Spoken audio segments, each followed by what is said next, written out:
notre président de la République a décidé, contrairement à ce qu'il dit, à ce que nous croyons, a décidé de se venger du peuple de Côte d'Ivoire. De se venger, pourtant on lui a tout donné. Quand il est arrivé en Côte d'Ivoire, le président Houphouët lui a offert une villa de 300 millions de francs qu'il a transformée en une superbe grande résidence dans le quartier là-bas.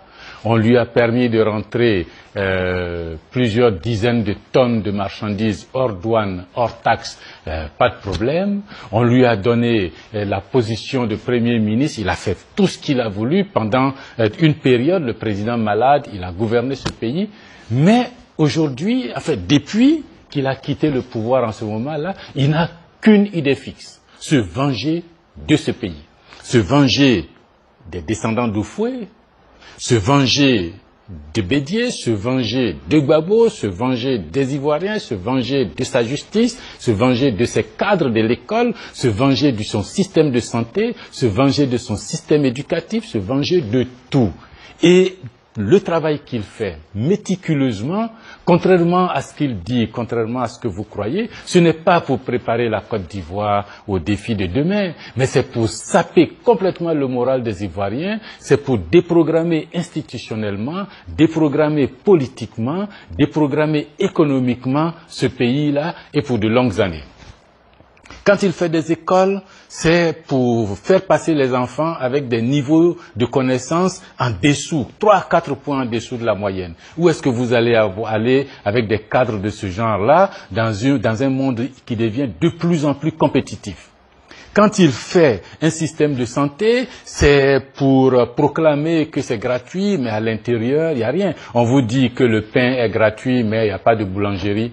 Alors, à quoi ça sert, cette gratuité, si vous n'avez pas l'offre de santé à côté? Quand il fait l'armée, c'est pour organiser les militaires en les opposant les uns aux autres, en considérant qu'il a ses hommes à lui, ceux qu'il a fait venir et dont il fait la promotion par vagues successives au sein de l'armée. Ce que nous savons de l'armée, c'est que on ne passe de grade à grade que par le mérite personnel, les compétences personnelles, les distinctions que l'on a soi-même, mais on ne prend pas toute une cohorte pour dire, comme si c'était à l'école primaire, bon, vous avez fait le CP1, maintenant vous passez au CP2, ainsi de suite, mais ils vont tous devenir colonels, généraux en même temps.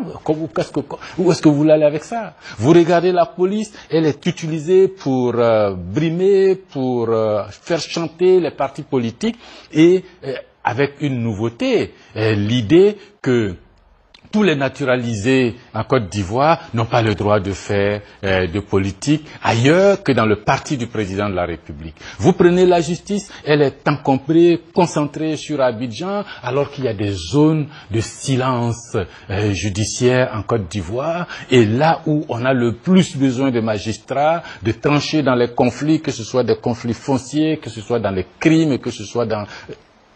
Tout est concentré là, il sabote complètement en utilisant la justice comme instrument de vengeance vis-à-vis des autres.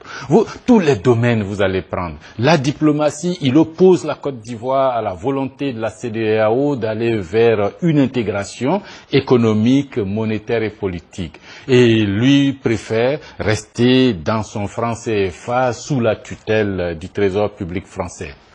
Nos voisins, le Ghana, la Gambie, la Sierra Leone, le Libéria, le Nigeria, sont pour une évolution dans un autre sens qui va nous amener vers une sous-région relativement plus prospère. Lui préfère nous garder dans ce qu'il a eu comme héritage des années 60. S'il vous plaît. Nous pouvons arrêter ça. Vous pouvez arrêter ça. Il faut que nous nous levions ensemble et qu'on dise non. Et le moment est venu. N'attendez pas que l'élection se passe avant de dire « Ah, on n'est pas d'accord ». Non, c'est avant qu'il faut se lever pour dire « On ne veut plus de crise, corrigeons les choses maintenant ». Si vous pensez que cette perspective est bonne à défendre, s'il vous plaît, ensemble, laïquons et partageons. C'est la Côte d'Ivoire qui gagne.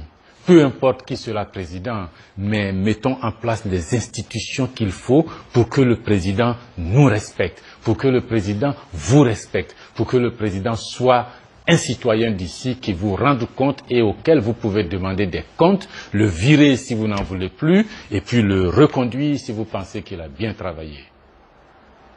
Je vous remercie.